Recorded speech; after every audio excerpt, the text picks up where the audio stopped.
Yo, my people, it's Sharif Pantha, and I'm here. I don't know what this is yet, but at the end of the day, I'm just here to give you guys content, shared my advice. I'm a personal trainer. I've been in the fitness industry for years, and I really think I've got a lot to share with people in regards to my experiences through life, career, clients, people that I've employed or mentored over the years, and I've been constantly pushed to do something like this, and now I've got the time. I'm going to do it now. And I'm here with my bedroom Min, and the reason why I brought her is because I've known her for a very long time, and she's a prime example of someone that I've been with from the start when she was in a rough place or having a difficult time, dropped 1-2 gems, and then she's transcended beyond belief into her own person, doing amazing things. And she really does know how to articulate and dig things on a new level. So hopefully I can give you guys some good content, good conversations to keep you guys entertained. And hopefully, at least if you take away one thing, if one person takes away one thing, then I'll be happy with it. So without any further ado, I'm going to hand over to Min. She's going to direct the angle of the conversations, and we're just going to rock and roll. Thank you, Kiefer.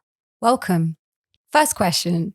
What are your morning rituals when you first wake up? My morning rituals depend on the day, but if it's usually a working week, then I get up around 5:15. I've already sorted my life out before. It's more, my rituals are from like a time frame, probably from like 8 in the evening all the way to when I wake up to 5. So when I get home, cook my dinner, which is probably going to be some sort of fish with rice and vegetables. And as well as that, I'm meal prepping for the next day. Time is of the essence. I need to get out the door ASAP to see my first client usually. So when I get up, it's all systems go. I get up, my bag's already packed. I'm literally just having a quick wash, throwing on my clothes, and I'm out the door. It's where I work kind of far from where I live. It's usually a 45 minute to an hour journey. So it's more about me just driving with good music, good vibes, pumping myself up for the day and making sure I can give my first client everything I can. They're definitely how you set the tone of your day is massively important. But more so, it's not, like I said, it's not more about what I'm doing in the morning. It's everything that leads up to me waking up and how I feel prepared. Yeah, I don't believe in waking up motivated. I don't believe going to bed motivated. That don't make no sense. The man just has a certain amount of disciplines that I just have on smash so I can get up.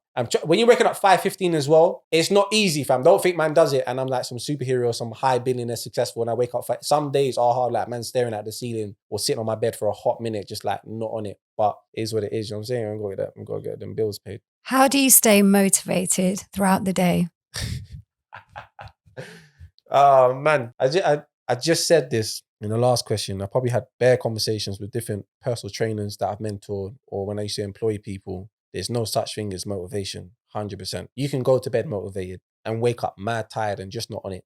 Equally, go have a stressful day, go to bed, done, and then wake up and some reason you got this lease of energy and you're just on it. So it's more about the disciplines you have, the processes you follow, which give you the best result for the day. But it's weird. I think we all carry different masks as well. Like when I'm home, I'm very chilled. I want to do the bare minimal and just relax and have some downtime. But as soon as I step into work immediately, or if I'm just outside in my car, when I'm around people, I very much become this, I don't know how to say it, very outspoken, spontaneous, happy-go-lucky person. It just happens, you know what I'm saying? I don't know, maybe an element of people motivate me. Whether they're negative or they're positive, I don't care. I just like being outside, doing things. And probably what helps you build motivation is doing a lot of hard tasks. And the first thing, like getting up so early is a very hard task. Making sure I make my bed before I leave my bedroom.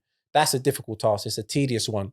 So constantly doing tasks, which I'm probably unconsciously doing, but the very difficult ones, gives me a lot of momentum. So by the time I'm like, it's 6 in the morning, 7 in the morning, 8 in the morning, I've done my first client, my second client, I'm about to have my second meal or my third meal. Like I'm just running on so much adrenaline and so much enjoyment. And as a byproduct of that, it's just because everything I do, I love. If I don't love what I do, I drop it out. Sometimes when you love something, there's a tedious task like some admin to go with it. But we take that, you know what I'm saying? There's a sweet and sour to everything. But more time, I just love everything I do. I'm very selfish. I don't care. I do what I want, when I want. If I don't like it, man, we'll find a way to drop it out. Yeah, man. And also, when you know you're giving value, again, because I love what I do because I'm training people.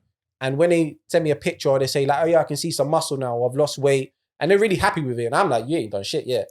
But they seem to be happy with it. It makes me more motivated to continue what I'm doing in regards to training people. And yeah, man, we can talk about motivation in general, but at the end of the day, like I think I just make sure I love what I do, and I do all the hard stuff that comes with it. And I make sure I'm very disciplined and I follow a strict regime of processes to make sure that I stay on job. Kiefer, what is success to you? Success to me. Why she stumped me with these questions, you know? So what is success to me? Wait, success is, I think success can be is relative to different people, first and foremost. And you can break it down to many ways. Success can be as small as going to bed knowing you've done everything possible in the day. You didn't get lazy. You didn't put anything off for the next day. You know what I'm saying? You didn't like take long to do stuff. You got the job done. You go to bed feeling successful. Achieving a small task. I'm not a fan of setting 5-year goals or 10-year goals. I set things in small increments. Like I will set a goal for 3 months and I won't look past 3 months because there's no point. So I will set a goal to say, save a certain amount of money, invest a certain amount of money, make sure my clients are happy, get feedback from them, do something for my family, make sure I'm bringing value in this way and that way, and constantly revisit and look at myself in the mirror. And am I doing everything possible? And also, even on a deeper level, success is probably from early on establishing two things: a list of things that you value in regards to your morals. So it could be your loyalty, it could be hardworking, it could be constantly making the hard choices for yourself. And then there's things that are important to you: family, finances, life experiences. Having really understand what it is you want out of life. And if you make the hard decisions constantly to align yourself with those values and what's important to you, then that's successful in an unmaterialistic way. Then you got material things as well, like smashing goals. But success for me is probably at a core is what my core beliefs are, what I value and what's important to me. And then every day someone's going to draw you out into this opportunity, into that opportunity, but does it fit a lot? Does it fit with what's important to you and what you value? And if you're constantly, you know what I'm saying, working towards those and you know that you're doing what's right for you, then I think that's successful. How do you manage your emotions and stay balanced? Man ain't got no emotions, fam. Simple as that. Boy, managing your emotions, I think this is a big one because I work with a few people now who, when they see this thing, I laugh because they're mad emotional because every day is emotional roller coaster. You feel me? Like when they're on one, you just got to strap on your seatbelt and get ready for the ride, fam, because it's going to be an emotional day. But me personally, how I manage my emotions again is quickly establishing what's important and what's not important. For example, if my job is to change someone else's life and I have X amount of clients coming in and I have to pay bills at the end of the day to support my family, and then my man over there is coming with some negative energy, trying to tell me this and that, and it's making me feel a certain type of way, I quickly established that's not important in regards to what I value and what's important to me. I got this phrase where if something's upsetting me, say something deep has even happened, right? This may sound bad, but this is just the level of it. And people can say it's toxic masculinity, however they say it. But I probably need therapy because I will be emotional over something, yeah? And man will literally take that emotion, put it inside a bottle, wrap that bottle,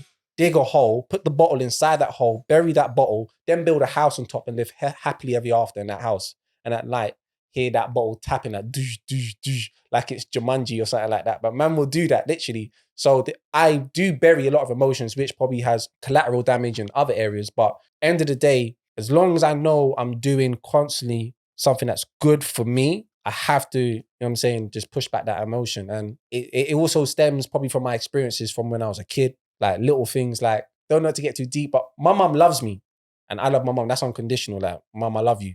And I know you love me, but you've never said you love me.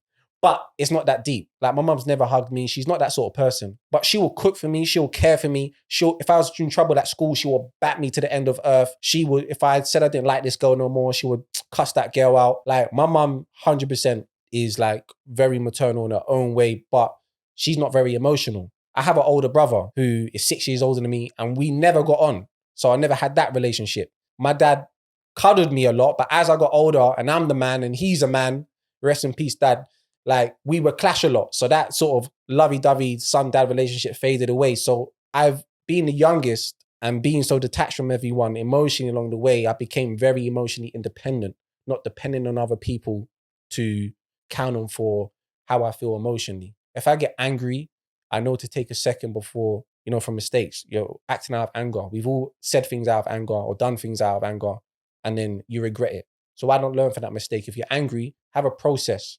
And it's also like, again, I can only refer back to training because when you train a muscle, it gets bigger, it gets stronger. The more you practice to understand your weaknesses and build a certain group of disciplines, those disciplines become stronger more so than the emotions. And time again, like the other day, like my colleague won't hot her up, but I still mentor her because I care about her. And I'm telling her, you got to get focused. You got to get on the gym floor. you've got to smash your clients, you got to get leads. If it ain't about how many clients you need, like you need 5 clients in the next 8 weeks, I don't want to hear about it. And then what, in the same day, a message happened and she was getting drawn out. I'm going to say this, I'm going to say that. I told her, you need to relax. I just told you, if it ain't about this, then it's not important. So having that self-discipline to constantly remind yourself what's important and then putting aside emotions which don't contribute to it. That's how I personally manage it. Probably, through life experiences and just discipline. I'm not saying I'm emotionless, but I'm hard to reach. What do you do to relax? First thing I do to relax is when I leave work, I just start playing music. I love music, man. I listen to anything and everything. If it's grime, if it's drill, if it's a new rapper, if it's old school Motown music, if it's reggae, and I probably just shout to the music, even though I don't know the words half the time. I'll act like I do, but probably first and foremost is probably music. Funny enough, work is relaxing to me because when I'm with a session or if I'm making a program or if I'm coming up with a project like this, spending time to think about things that are important to me is relaxing. What's not relaxing is when I'm not doing something to achieve my goals. I get a lot of anxiety. I feel a lot of pressure on myself and I get really paranoid, and that isn't relaxing. So the more I'm constantly moving and going with the momentum and making hard decisions, the more relaxed I feel and content. Like again, if I wake up late for my first client and I'm not on it, then I have to cancel. I've already started on a bad day. That whole energy's there. And then if I wake up and I'm just not on it, I brush my teeth and leave my bed a mess. And then I leave the meal prep in the fridge and I walk out the door. I'm ready late. I'm ready hungry. You know what I'm saying? Or that makes me very, very stressful. So the more I stay on job, the more relaxed I am and focusing on things that I can influence, not things I can't control. That keeps me really content and gives me peace of mind. So when I go to bed, man feels calm. Like I've done everything in the day I need to. I'm on job, no matter what. I feel secure in myself and I can achieve anything I want. And yeah, that's how I stay relaxed. What are you secretly obsessed with? What? Secretly upset with? Boy, got to think my recent Pornhub searches. Nah, joking. What am I secretly obsessed with? Secretly, you know. Mm-mm. Is there a hidden talent or a hidden geek mode that is activated while doing a certain thing? Honestly, you're trying to set me up, fam. She's trying to draw me out. Remember I said what's important, what you value? Listen, secretly obsessed with. I don't know, like, I'm not secretly obsessed with anything. Like, anything that I enjoy that I'm obsessed with, I like to share. I like history. I've got a big thing for Black history, a big thing for Egyptian history. These ain't things I probably talk about with everyone because not everyone's with it. Yeah, that's about it, really. I've got a real, probably, underlying fascination with the origins of life and particularly with Black history and how the Western civilization came have kind of just raped everything and left it for nothing and continue to do so to this day. And it is a subject I'm very passionate about, but I'm very wary who I can talk to about it. And there's probably not a week that goes by where I'm not researching something or looking at a podcast or an interview about Black history, about general history, and particularly about the whole. I'm very big on Egypt, so particularly around that whole influence and how everything was stolen and even infiltrated religion and the Bible or this or that. Not to go too deep into it, but that's what I'm probably secretly obsessed with on the low. What are your vices? There's an obvious one, you know what I'm saying? I am human. I have my moments where I feel weak. And it is what it is, cuz what's understood don't need to be explained. You feel me? I will not be judged. Other than that, training is a vice, 100%. Again, it's therapeutic. I definitely use it for a crutch, probably emotionally as well. Fizzy drinks. Listen, it's an issue, fam. Pre-workout, I abuse it. You know what I'm saying? What else? What else? What else? Those are probably my main vices, really. Fizzy drinks and workouts. If you could have any superpower, what superpower would you To want? fly. I already know this. You know them nosy ones where girls are like, I want to read his mind. Like, listen, I don't care. I don't care what someone's thinking. I think that's the sickest thing in the world, to be able to fly, to just be able to get up and fly. You know the ones like, you want to go Primrose Hill on your first date? All right, cool. Let's go. Jump on my back. Let's go. You know what I'm saying? You fly here, you fly there. You can fly Jamaica and come back. Like, oh, it's tier 4. I'm out. Fly off. Like, flying is one of, you know, when you watch like X-Men and all those things, like anyone that could fly, who's an archangel? I could bust some steel wings out my back and just take off. That would be the hardest skill. Yeah. Superpower. That would be hard. Do you meditate? I don't sit there and close my eyes and breathe. I think there's different forms of meditation. I think if you can immerse yourself and give yourself 100% focus on one thing, that's a form of meditation. If I can work out and I can concentrate on solely on my workout, I'm not thinking about this, that, then that's meditating. If you sit at home and you write poetry and you're fully immersed in that, then that's meditation. If meditating for you is sitting there manifesting a vision you have in your head, that is whatever. But yeah, I definitely meditate, probably in my own way. And more time when I'm probably working, I'm really giving something my 100% focus. I think that's a skill that a lot of people don't usually do. I think with everything going on as well, like technology, phones, how everything is, people rarely give something their 100% focus, like their undivided attention. And especially when they do it for one thing at one given time. So when you give someone something you're 100% focused, you'd be surprised what you can make of it. What are your thoughts on fitness and its impact on mental health? I think there's a statistic that people with 30% of people with mental health are sort of kind of recover through exercising and joining a gym or doing some sort of form of fitness. We already know that when you exercise, you release endorphins. I think a lot of the time we're very stagnant, especially when you leave school and PE is not compulsory anymore. More time people are just trying to jam, you start smoking or you start socializing. All you want to do is want to sit down and have a drink or watch a movie. Everything involves you just sitting down and being distracted mentally. Some people, unfortunately, don't have that get or go or natural passion to exercise. And then they end up just waddling through life and only hit the gym when the doctor says they got diabetes or you're now clinically obese or your cholesterol is high. Or when they feel it or they try to catch the bus and they're out of wind in their second step and they think, okay, I need to join the gym. But when you're not taking care of your most important vessel, which governs you through this day-to-day life, and you're not doing anything, exercise, cardiovascular, strength training, you're not doing something, like, in the back of your head, you should be doing more of it, fam. And because you don't have that discipline, other things are going to be affected as well. More time, it's going to be your mental state because you're not feeling your best, you're not doing your best. And therefore, that's just going to impact other areas of your life.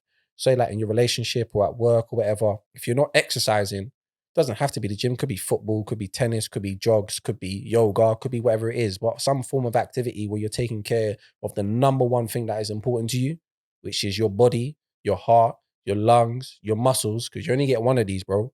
Exercise and mental health go hand in hand. How many times someone has come up to me and said, I just need to do this because I just don't feel okay. And I know if I exercise, I'm going to be all right. Or how many times have I just finished training with someone, I feel a lot better. Or how many times has a client come into me and said, I was so stressed out before I came to see you. Now I feel so better. Or they've told me I'm so stressed. I don't even want to talk about it, blah, blah, blah. Or they start talking about it, but I'm exercising them, I'm pushing them, and we're focusing on the workout at hand. And because they've done a very hard task and they put themselves through an element of pain and push past certain thresholds, there's that big feeling of achievement and accomplishment and feeling happy. And it can even help you put things that are stressing you into perspective, if it's important or not important. So mental health and exercise go very much hand in hand. What are your thoughts about cannabis? I'm joking. Yeah, I used to smoke. I started smoking when I was like 13. I started smoking because I used to see my dad smoke. Growing up, honestly, if you wasn't bunning weed, then I didn't want to chat with you. So early on, it was like a very important thing in my life, like smoking weed and socializing and listening to music. And then I even did it to my early adulthood. I would stop here and there. And then you just reach a certain point when you're really gunning for something, like you're really trying to, again, when you establish what's important to you and what you value, you have to begin to weigh out what's important for you and what's contributing to it and what's not. Weed was not contributing. Like, weed is very temperamental. You know what I'm saying? Like, man could smoke and have a brilliant high, have an amazing day.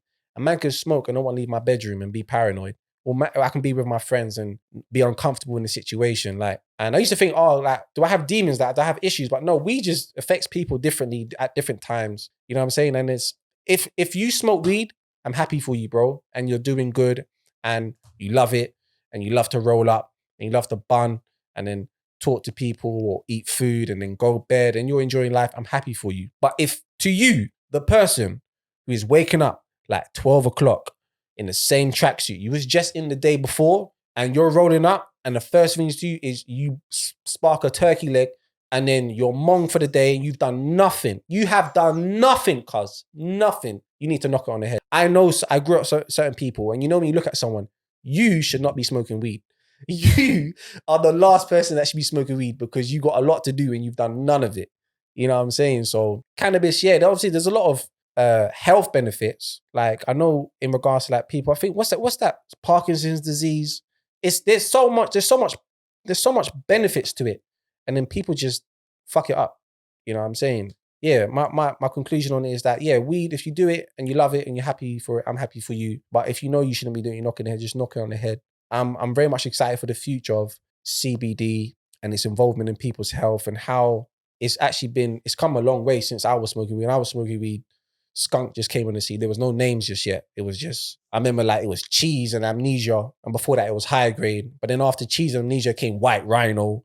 Man, whited on that quick, cause yeah, listen, white rhino, train wreck. The names, guys, train wreck. Like all these things start happening, but it was very much illegal. And now I can see it being more integrated into society. I think London and England's very slow on its legalization. And I think the sooner they do that, the better for a lot of people's safety on the streets in regards to dealing with bookie 14-year-olds that listen to drill, dropping them a 10 draw, or they can go to somewhere and build a relationship with someone and actually use it for its proper medicinal purposes. But yeah, the whole weed thing is a big, broad subject. We could do a whole conversation on that. And yeah, I'm for it, not for it. I'm for it, but not for it to be abused. What was the lowest point of your life? The lowest point of my life is probably when I lost my dad. Yeah, that was the first time man had his heart broken, fam. You know what I'm saying? I'm looking back and now and talk about it absolutely fine. But when I lost my dad, that broke my heart, man. I remember because I was there when he had the heart attack. So he died right there in my arms. But there was a whole process to follow, like going to the hospital and They brought his heartbeat back. But there was a point where I came upstairs and they wanted me to come in this room. And you know when you see like the movie scene where you're like, can you come in this room? And it's like some big empty room. I'm sitting there with my brother now.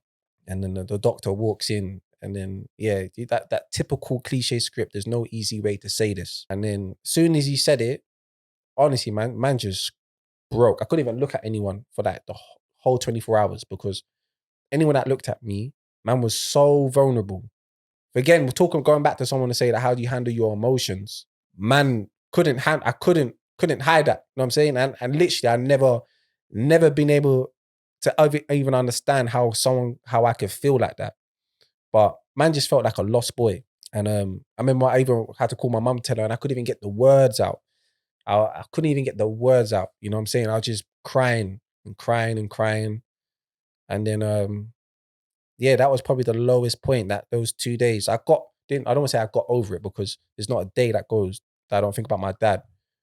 But I managed to accept very quickly. But I remember that 24 to 48 hours, like man was in bits, absolute bits. Thank you, Kifa.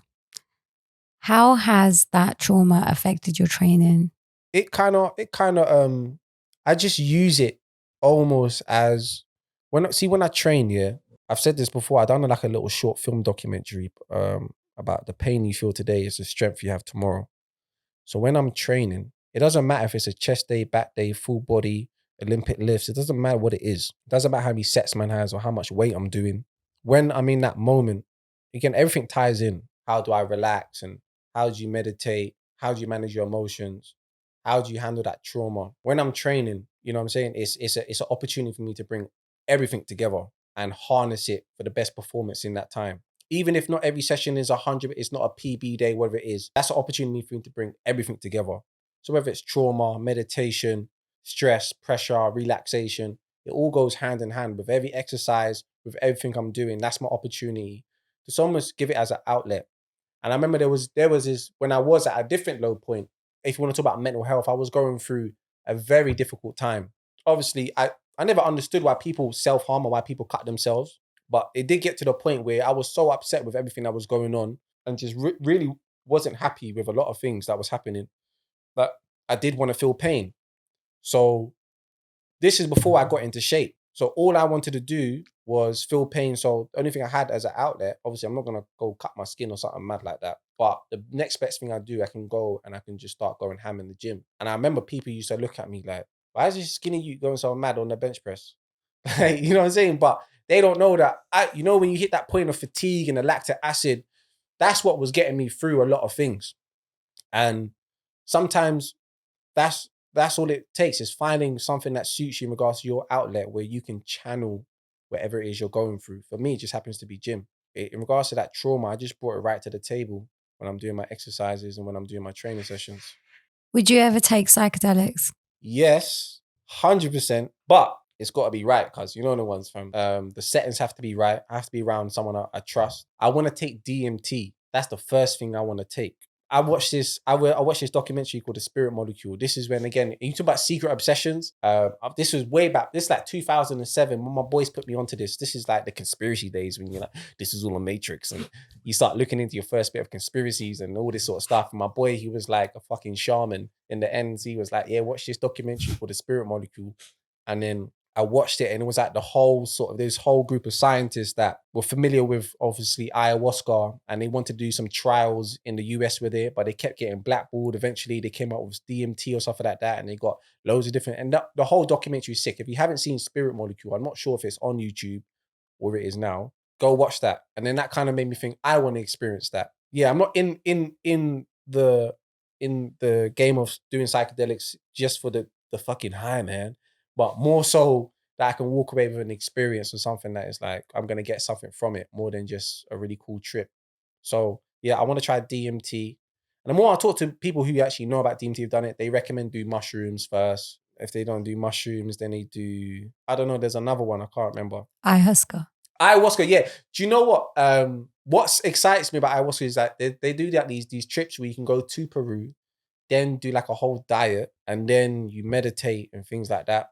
And then on the last day or the last 2 days or something, after being there for 14 days of being on some strict diet, meditation, being stripped of your phone or your material possessions, you then do ayahuasca. But what's exciting about it is like everyone that tells me like, listen, like you have to be mentally ready, like so mentally, because you're gonna face all your demons, and that's what excites me, because man has demons, guys, and I wanna I wanna face them. You know what I'm saying? Like yeah, like anything I can walk away with and get some real life experience with before I die. 100% psychedelics, DMT. I'm gonna do that, or ayahuasca, one of the two. What is the craziest conspiracy theory you've ever heard? Craziest conspiracy theory I've ever heard. They can all be seen crazy. There's not a crazy conspiracy theory, to be honest with you.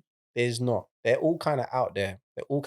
I think obviously the most, you could say, ridiculous one is that David Icke, that there's reptilians on Earth. That is the craziest one. Albeit it might be true, it might not be true. Who knows? I don't know. I think that's pretty out there still. So yeah, that's probably the most ridiculous one. When it comes to conspiracies, yeah, like what I'm very big on, yeah, is it's all good you making it sound realistic by putting the dots together. But okay, let's wait and see if it happens then. There's a lot of things man used to watch back in the day. Like there was this, like big up you if you watch this. My boy, who was trying to get me to revert for years, he put me on this documentary called The Arrivals. Yeah. It was like some 51-part documentary, all about conspiracies and it's the first time I watched about the Illuminati's, Freemasons, this and that. It was forecasting all the things to happen, and this is why they're in Israel, and this is why they done this war, and blah blah blah. And then this is what's gonna happen, and then none of it happened, cuz all 15 years later, none of it's happened, fam. So when I realized a lot of this stuff is just like, it's a lot to believe in if it's not coming true. That's what I'm very big on, all these conspiracies. Would you consider enhancing your human abilities via technology? Wow, no. Nah. Well, give me an example. If there was a way for you to enhance your strength to be super bionic. Nah, I wouldn't even do steroids. So yeah, man. Unless I'm getting paid big bucks to do it, it doesn't make sense for me. But like going back to steroids, there's a lot of just any guys doing steroids in the gym. Number one, your genetics are shit anyway. So when you're doing steroids, it doesn't even make sense because you just look 10 times more shit on steroids. And then even guys that have good genetics and using steroids and you look good, but you're not getting paid to damage your health or to deal with the consequences. It doesn't make sense. Like Olympic people who get paid hundreds of thousands or millions in endorsements to be on steroids and subtract 10 years off their life. I can see that, you know what I'm saying? Like short-term pain, long-term gain, or vice versa. But unless there's a huge incentive for me, again, what are my values? What's important to me? What do I value in life? And does that fit into the picture? So I don't know, if you can tell me you can plug something into me where I'm able to think through solutions quicker, man, we'll give that a shot. And what are the side effects? And then I weigh that up. You know what I'm saying? So it depends what the technology is and how I'm going to be able to utilize it for what I want in life and what the consequences are when I use it. What if there was a way to activate 100% of your brain? Depends what the way is. Depends what the way is. Do I have to go in a very white room with doctors and go under a CAT scan machine and Popping a pill. popping a pill? But what's the side effects? I need to know the side effects. They're unknown. The unknown is too risky. It's too risky. It's too risky business. If everyone else is doing it and man's getting left behind, then yeah, I might have to pop that pill. And if I can see the benefits of it, it's technical. I'm very much like, man, I got given this. I'm gonna run with it. But you never know if it's gonna, if I'm able to utilize it and it's gonna benefit what's important to me and what I want out of life, then why not? But I need to know those consequences. You know what I'm saying? It's not everything take risk and prosper. Sometimes you take risk and dead. And that's what it is, cuz. If there was a way for you to erase all the pain and trauma, would you do it? Nah, 100%. 100%. That shit's essential. Like my phrase is, the pain you feel today is the strength you have for tomorrow. No matter what you go through, enhance it. If anything, you should seek pain and trauma.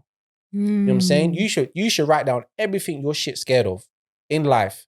You should write down everything that could be possibly a painful experience, painful conversations, painful career jumps. You should write down everything and make attempts to go through that painful process. That's no successful person or person that's been happy with their life has not been through F-all. Like, you're not going to make it through F-all, and you definitely can't run from it. And the more you run from it, the bigger the pain and trauma's coming your way. Just know that. You could be jiggy, cracking on with your 9 to 5, going home to your wife and kids, and then boom, cancer hits you. You know what I'm saying? Like, there's no point running away from the things you're scared of or trying to forget about things you've been through. You have to keep that shit right here with you. And again, probably going into mental health, like probably a lot of people with mental health just aren't dealing with shit. You're not accepting your insecurities. You're not accepting what you've been through. You're not accepting your parents, the way they brought you up. You're not accepting things that happens in your childhood. You're not accepting the bad decisions you've made. You're not accepting shit, and you're not prepared to live with it. And for me, you've got to have that shit with you here. And that's, again, if you want to talk about how to stay motivated, I keep everyone that hates me and all my enemies and everything I've been through at the forefront of everything I do. And that if I think that I'm slacking off training, I know it's that prick that I don't like. I know he's in bed, so I'm definitely going to get up and go train. I know that person that fired me for my first job, he's hoping I don't make nothing of himself. So you know what I'm going to do? I'm going to be a bigger boss in the industry than him, you know? So, nah, you can't erase your pain and your trauma. No more. No way. What are you cynical about? Cynical. Define cynical. What do you look at and say, you know what? No, that doesn't appeal to me. That doesn't win me over. I'm not going to get on that wave. What are you cynical about? Of recently, I'll be real with you. I've been umming and ahhing about steroids. I just brought it up. But only because when I'm very passionate about what I do with personal training and fitness and strength and conditioning. So I research everything. And across my table, a lot of times steroids comes into the mix in regards to perform. Like when you look at who's popping on Instagram, yeah, and all these bodies and all these 8-packs, all these muscles. And I've been training. Like I've got good genetics. I'm in decent shape. I'm the best version of myself. I know that. But then you look at these people with 1 million followers or 100,000 followers. And then I'm now, because I've studied so much on it, I'm able to see who's probably on steroids and who's not on steroids. And shit me, bro, like a lot of men are on steroids. And it kind of, it is a huge conflict because I'm like, what would I look like if I was on steroids? You know what I'm saying? I know I probably got the genetics for it. And I know I probably could look good. But then something in me says, nah, I'm not on it. I'm not on it because that's not me. If I can't do it naturally, then it's not for me, fam. And especially if I'm not getting the bag for it. Like I have a price for steroids. If you pay me 50 bags plus for a course of steroids and take some pictures, I'm on it, cuz, yeah. Albeit I can have some like get it prescribed from a doctor, not my man from the supplement shop, and get regular blood checks and go for the health procedures. But steroids, I do look at and say, nah, that's not for me. And I don't rate that. I don't rate it whatsoever. It's if you're not a professional at what you do, getting paid. That means I've got a lot of respect for bodybuilders and people who compete at the highest form of aesthetics. So I got a lot of respect for them. And I know that comes part of it. So that's taking them out of the equation. Everyone else, I look at it and the peer pressure is there in the industry. But I look at that and I just don't rate it. Yeah, that's probably something I'm very cynical about. What are your views on booty obsession? Elaborate for me. Do you think in the world of social media, there are many so-called people or women that train and you can tell that they've had enhancements, plastic surgery, or some kind of help So it's almost like the plastic surgery or the enhancements has become the female's version of the steroid aesthetically. And then they have this way of presenting it like it's achievable and it's realistic. Yeah. What are your views on that? Yeah. Gunshot. Straight gunshot for them. You know what I don't mind, yeah? If you have plastic surgery, own it. Again, I remember I've got this one client who's a glamour model, and she's had plastic surgery and she feels no way to like, yeah, I've had plastic surgery. She ain't had a lot done, but she showed me bare people she knows that have like a huge following on social media. Her abs are fake. I fell off the chair. I never knew you could get fake abs. I never knew you could do that. And for me, again, this whole thing, social media is a fugazi. What is a fugazi? A fugazi is like, it's from what movie is fugazi from? It's from some old school gangster movie. And a fugazi is basically a whole facade. Like it's a whole orchestra to make something look like a smoke screen. You feel me? If you're getting a BBL and it makes you happy and you're better in life and able to keep the lights on in the bedroom with your husband again, like go for it. It makes you happy. You feel me? But if you're portraying it as hard work, that is gunshot. You know what I'm saying? You can't do that because there are people like me and other people I know who are actually in the gym, putting in crazy hours of work, or clients I know that have actually done the squats, done the hip thrust, done the lunges, done the dieting, and fell off for an injury and then come back and came back bigger and stronger and done everything possible to be the best version of themselves and actually have a good booty or a good aesthetics in general. Those people need shout outs. And then I think Instagram, it kind of blurs the lines between what's real and what's attainable. And I don't rate it if you're claiming it to be real. If you're on steroids, claim it. If you got BBLs, claim it. We can all see fake breasts when we see them. But yeah, I don't rate it still if you're claiming it as it's real. And more time we can see, them can see a fake bum now, I think nowadays, innit? There's a particular shape where it don't even look good. And I don't know. I think there's a level of enhancement that has come out where even the people that are training, and you can clearly see that their hamstrings need some work. A lot of women who don't train and they're just looking for aesthetics, it becomes just like a nose job or another thing that they're going to become obsessed with rather than thinking about the work and how that's going to make you feel. So do you think now influencers are over celebrated like celebrities and they're fronting a product because they're getting paid for it? And then in order for them to fit that mold, they're going to alter the body shape so that it looks desirable but unattainable. I hear what you're saying, but I think that's just the game. And to be honest with you, the fitness industry's been about that shit for years. Ever since the 90s, 80s, you know what I'm saying? Those adverts that come on 3 a.m. with the fitness person. It's probably just in our face a little bit more, or we choose to have it in our face a lot more because you choose who you follow. You choose what you look at. So you can make that conscious decision. We consciously want to look at these things because it is attractive, it is desirable. But you know, that's the game and you got to play it.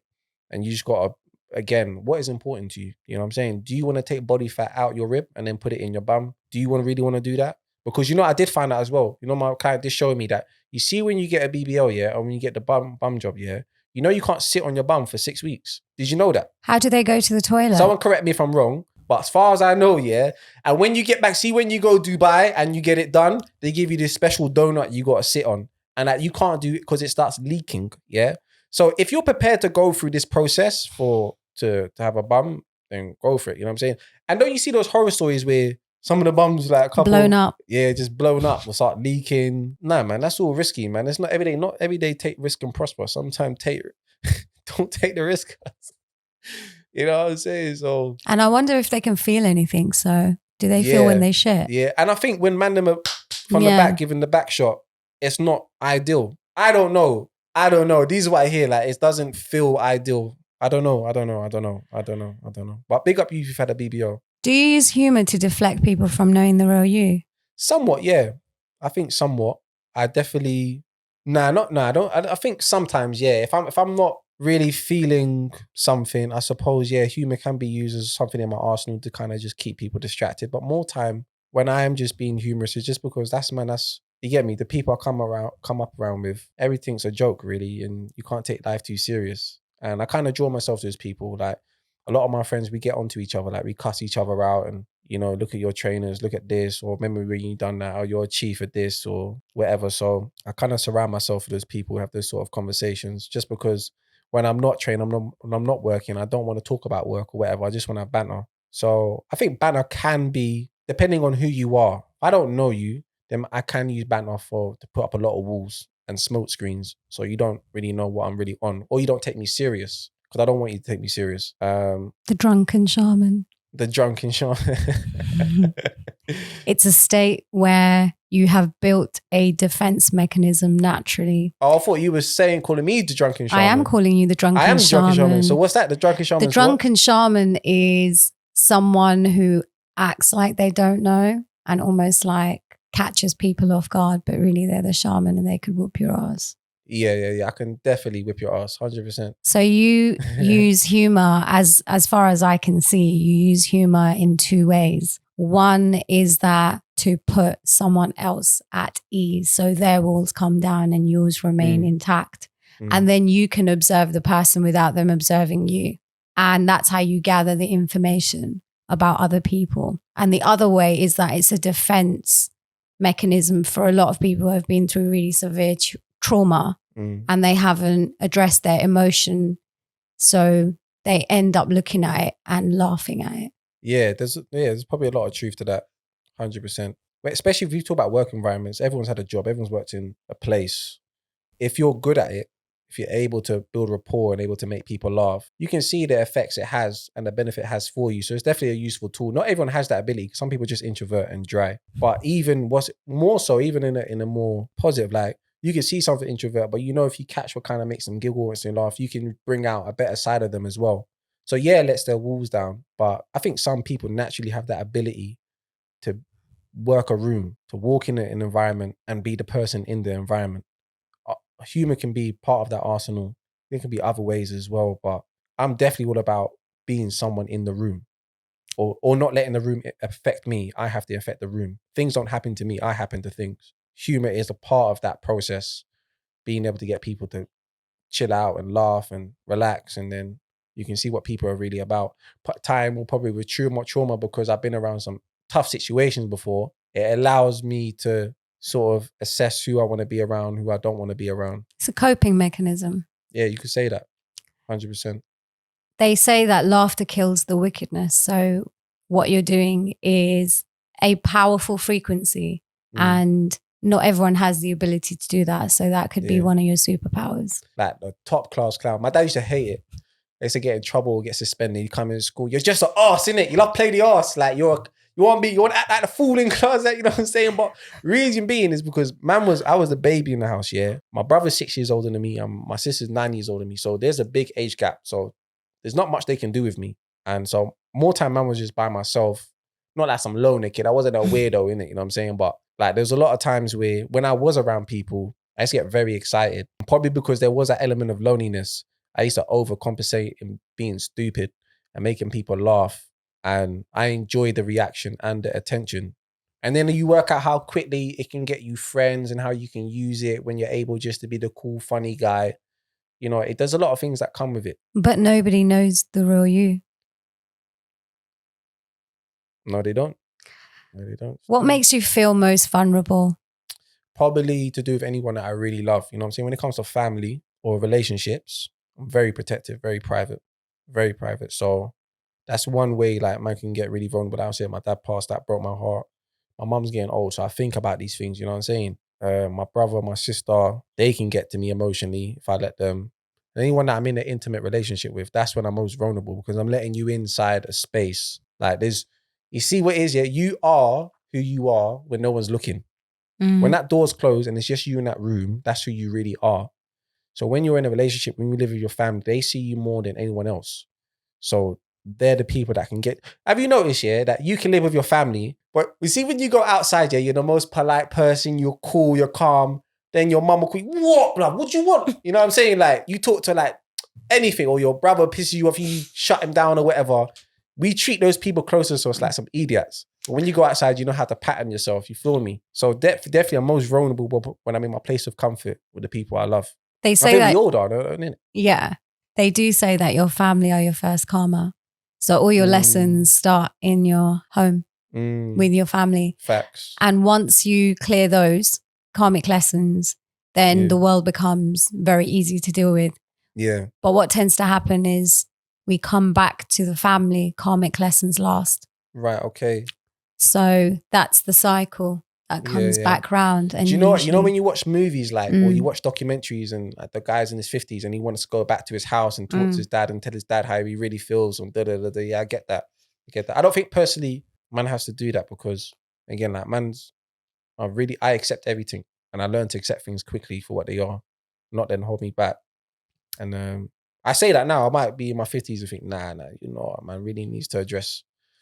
We will see. Yeah. What song describes your current state of mind? Current state of mind. Probably whole Nipsey Hussle album, man. The whole Nipsey Hussle album, the last one he did before he died. That's been, since he dropped that, I've been playing that and I constantly go back to that. Like everything's a marathon. Even though I don't look too far down the line, that whole perseverance, resilience, staying on your hustle, staying on your grind, working smart, investing in yourself. Yeah, everything Nipsey Hussle is my current mood. 100 facts. Have you had any spiritual experiences? Spiritual experiences. Give me an example. What do you mean? Something that can't be explained in this reality. Boy, I tell you one, yeah, it's a bit of a weird one, but I think I told you about this before. I always see the number 23. Like, it is booky. It is mad booky. I see the number 23 everywhere. And sometimes it disappears, and then it comes back, bang, bang, bang, bang. And I remember there was one time when it all started, yeah, I kept waking up seeing it be like 10:23 or 9:23, or it'll be like 12:30 with the 2-3 in the middle. And I kept seeing it. And I was seeing bus number 23, this number 23, hotel number 23, and blah, blah, blah. And then I had enough. And I remember going to my boy's house, again, the one that was all on conspiracies and into this and into that. And he was like, yeah, like numbers are to do with like angels and this and that. Or it means something's communicating with you or something's after you or protecting you. You don't know. Like, if there's a communication there, but numbers are very powerful. And back then we used to smoke a lot of weed. So I was like, say swear, dog. And then I remember getting a message from my girlfriend. I'm like, how old am I? I'm like 20 at the time. So my girlfriend at the time messaged me and was like, are you serious? And I was like, what? What are you talking about? Am I serious? She's like, are you taking a piss? I'm like, stop beating around the bush. What are you saying? She's like, you just broke up with me on Facebook. I was like, what? I'm not even at Facebook. So I called. I'm like, I'm at my man's house. What are you talking about? He said, look, I'm talking to you right now on Facebook Messenger. Like, what's going on? And I was like, what? So I ran back home. He lived around the corner. I ran back home. My laptop's on my bed. No one's in the yard, cuz. I open this up. Man has bare chats. And like I said, anyone I'm intimate with, I'm very private with. So no one knows who my girlfriend is. You know what I'm saying? I remember opening up the laptop now, and then only her chats open out of everyone that's there. And it was like, straight away, like, she was like, hey. She was like, hey, you okay? Yeah, you. And it says straight away, this is over. I'm seeing someone else. I was like, rah. And I saw that, I felt like at the back of my neck. I went, oh my God. And when I say, man, I was like, boom. But I don't know. That could have been, maybe I could have left Facebook open in college or something. I don't know. There's so many other logical ways you can explain it. But that was like a very weird, situation. A bit of a weird one that's a bit unexplainable. And also just the number 23 has been very prominent in my life. And then I remember telling my other boy about it. And he was like, oh, this is going to trip you out, bro. Basically, you can watch this movie with Jim Carrey called 23. I was like, what? And I was like, I'm watching that tonight. So I started watching it, and it's all about the number 23 and how it's consuming him. And I was like, oh my gosh. And then I finished watching the movie and it tripped me out. And I finished watching it on the 2nd of March. Let the penny drop. The 2nd of the 3rd. And I was like, oh my days, what's going on? But end of the day, like, nothing bad has ever happened to man. It's something that's always been there. So I don't know if you say that's spiritual, but that's, you know what I mean? You can call me 3D, or I'm very with it now sort of person. End of the day, I'm not stupid. I know there's only so much we can see and hear. Mm-hmm. And going to that book, Spirit Molecule, there was also got referred to a book I think his name's Michael Talbot. And it's, I forget what it's called, Michael Talbot, Universal something. But basically it describes what eyesight actually is. So what we see is only printed on a little TV at the back of our head, right? We know that dogs can hear outside of our natural frequency. We know cats can see from in a higher frequency, so they can see things we can't. And if we know things like Bluetooth exist, oxygen, infrared, all these other gases exist, then we know there's a lot of things we can't see. But if scientists say there's like, out of all the things that we know exist, sound and colors that we can't see with a natural eye, there's quadruple million billion things and we can't even see 0.1%, then what is here? What is speaking now? What is moving? What is flowing? What is going up and down that we can't see? We can be in so many multi dimensions that we don't even know. So I'm very open-minded to understand that man doesn't, there could be that. There could be spirits. There could be this. There could be that.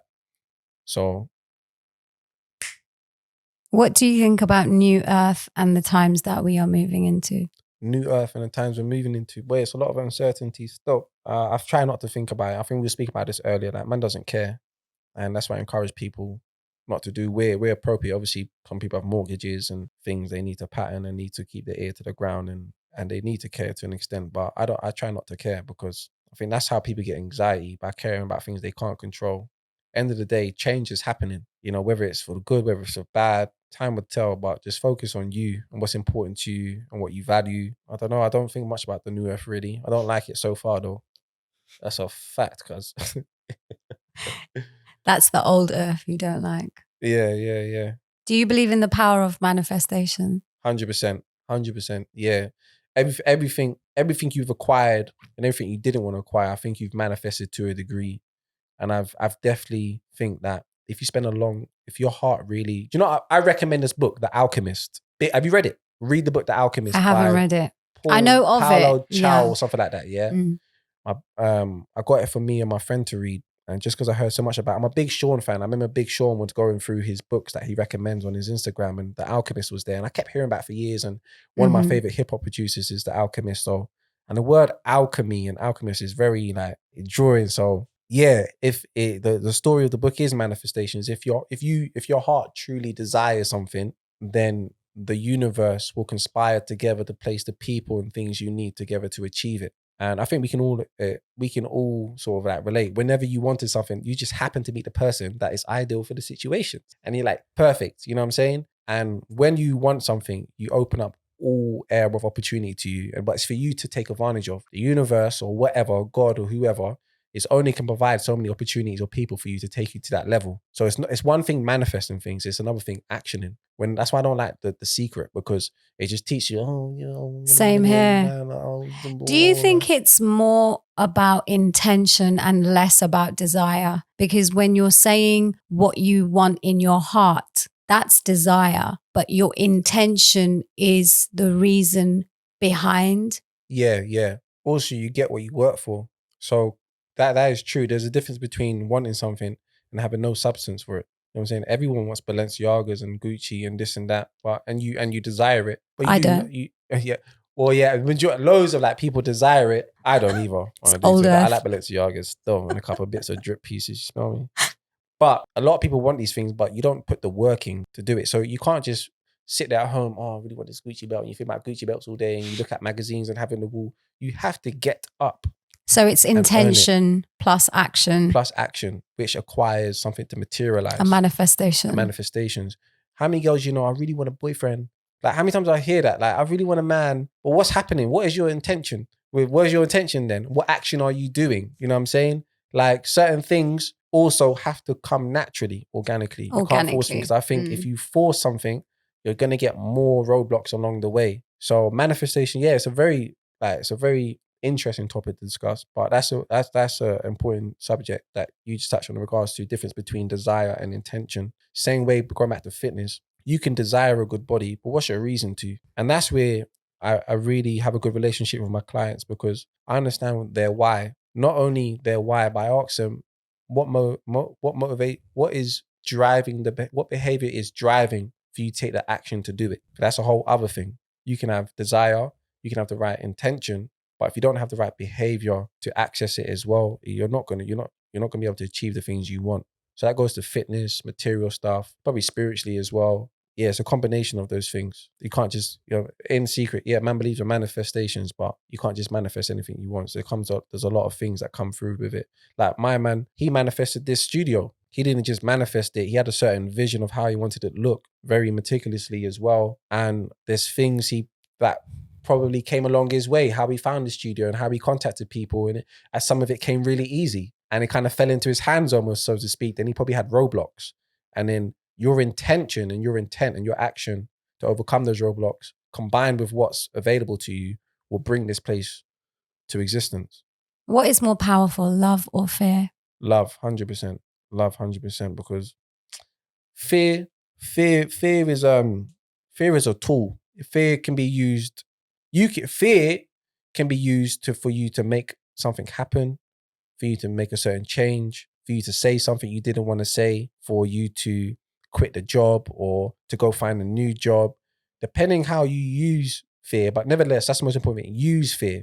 Everyone's human, but you can build up a resilience to it and understand it for what it is and use it. Love is the most powerful thing, because if you love something, like you love your child, how many times you seen videos of people throwing themselves on the bus to protect their child? And it's not something you even have to think of. You know what I'm saying? When you love something and you cherish it and you put everything into it, nothing can get in your way. Like, nothing can get in your way. Right now, man, this is smoke a spliff from it. Like, you see, love you, cuz.